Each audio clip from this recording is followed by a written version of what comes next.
You're listening to How to Drink Less, and I'm your host, Adriana Cloud.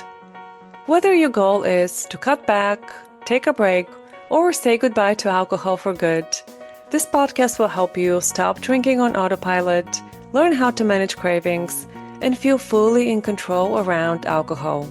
It's easier than you think. Listen on to find out how. Hi everyone, thank you for joining me for another episode. Today I want to talk about something that in my notes I had called sobriety imposter syndrome. This is my own term and probably not even the most accurate one, but what I mean by sobriety imposter syndrome is that persistent voice that tells you that you don't know how to do this.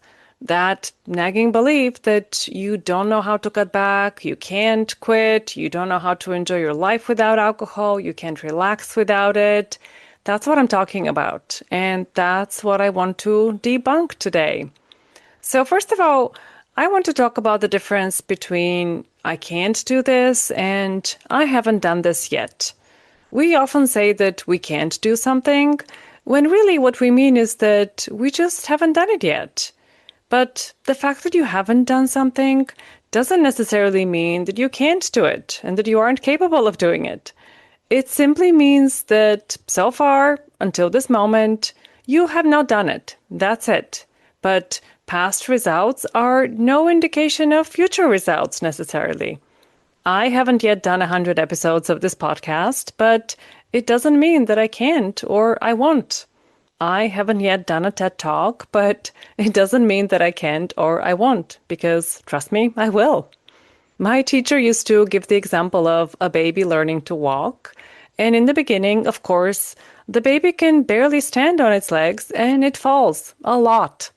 But if you watch that baby trying to stand and to walk, you don't think, well, this baby is clearly terrible at walking, and so it probably never will learn how to walk.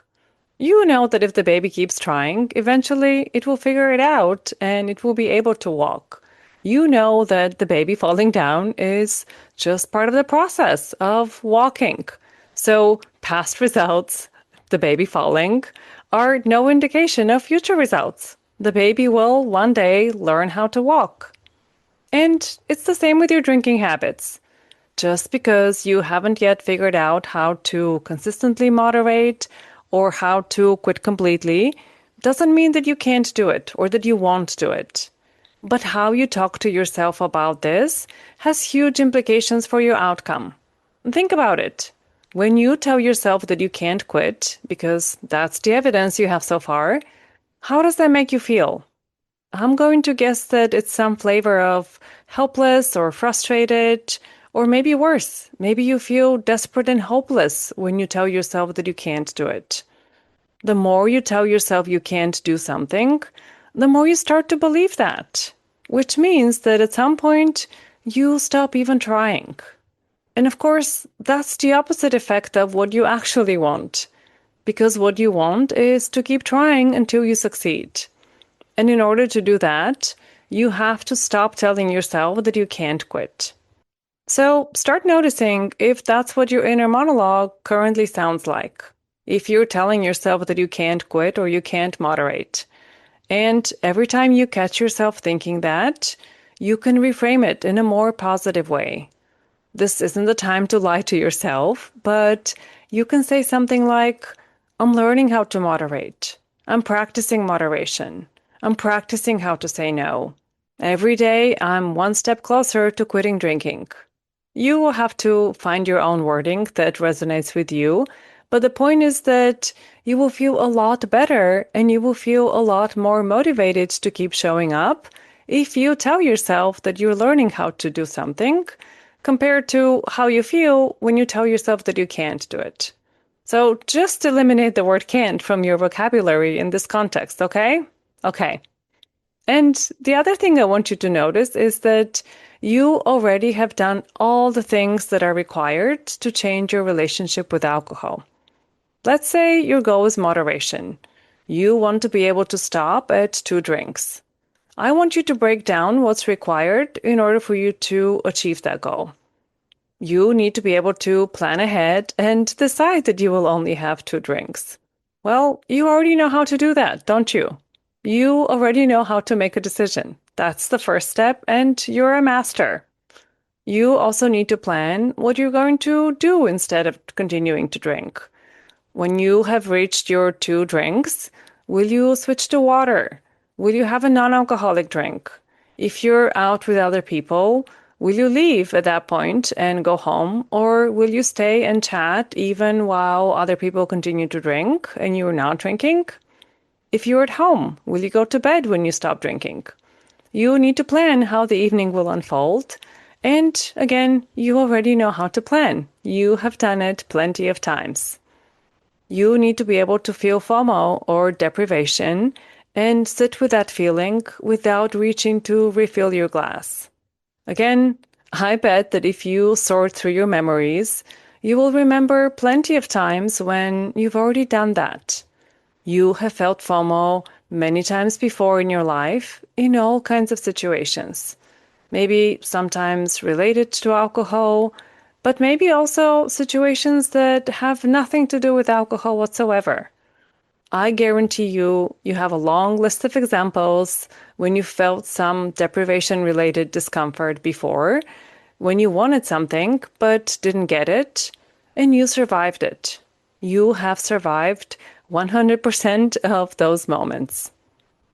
You also need to talk back to the little voice inside your head that tells you that 2 drinks were not enough, that one more drink won't hurt, that everyone else is having more fun than you are, and you deserve to join them. And you have done that before too, I guarantee. I'm sure there were many times when you talked yourself through this and reminded yourself why you want to stop at 2 drinks, why this change matters to you, what you stand to gain if you keep your promise and stop at 2 drinks, how you want to feel tomorrow morning. You have already done all of that. And you need to be able to talk back to other people who might question why you're stopping or even push you to have one more. You need to be able to handle that pressure without giving in.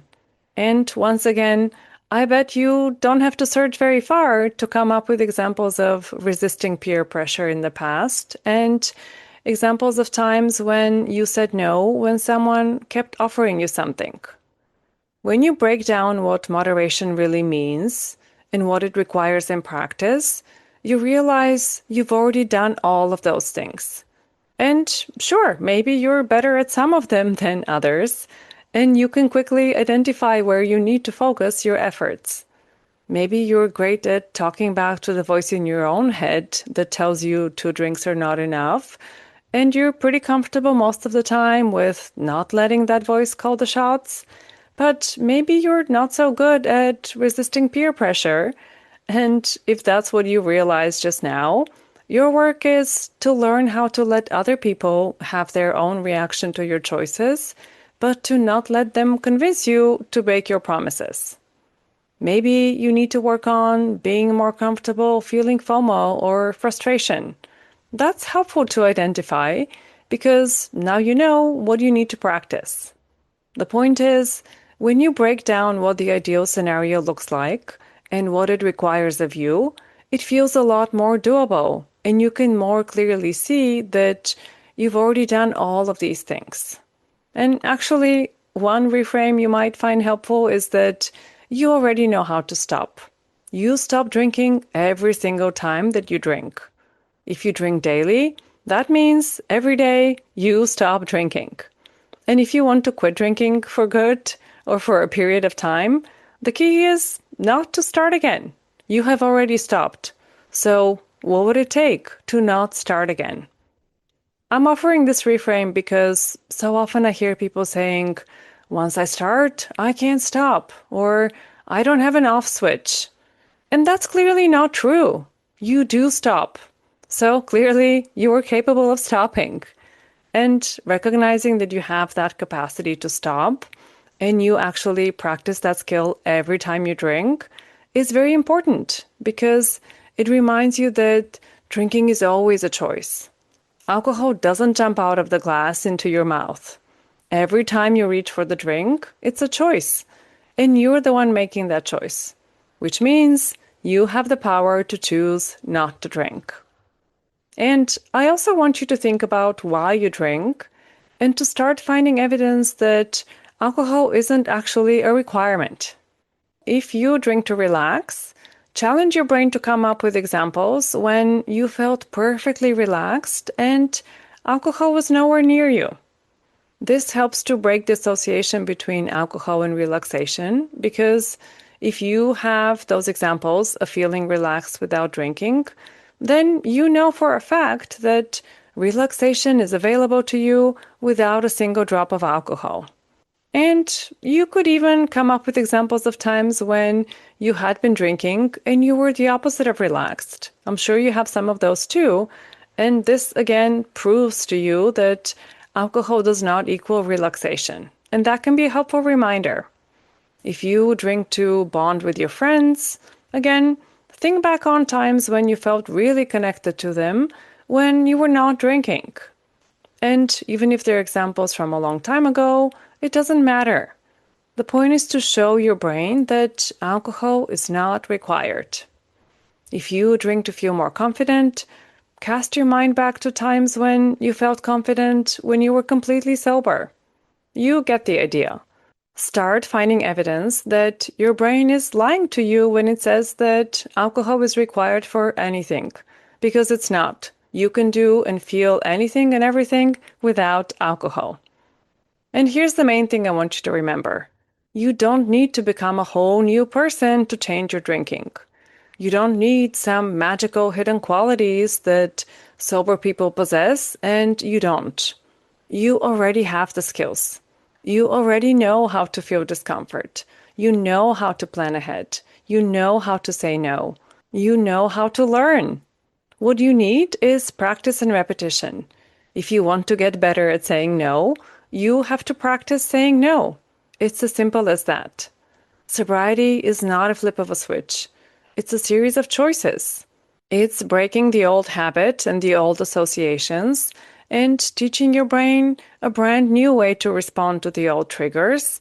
And that takes practice and repetition until it becomes your new default. That's the work, and you're already doing it.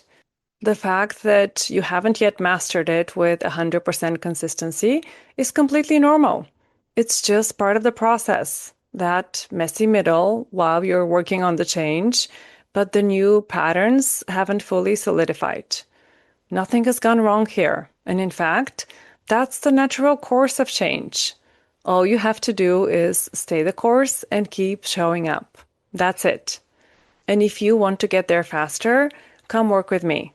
Because it's not that you can't do this work on your own, but if you work with me as your coach, you will get faster results because I can teach you exactly the tools you need to break your old autopilot drinking patterns and to rewire your brain so that you no longer even want to drink. That's the difference between gritting your teeth and resisting temptation and feeling absolutely free and in control around alcohol because you no longer even crave it. And that's what I can help you with. Book a free consultation via the link in the show notes, and let's see if coaching with me is the right next step for you. Have a good week, my friends, and I'll see you next time.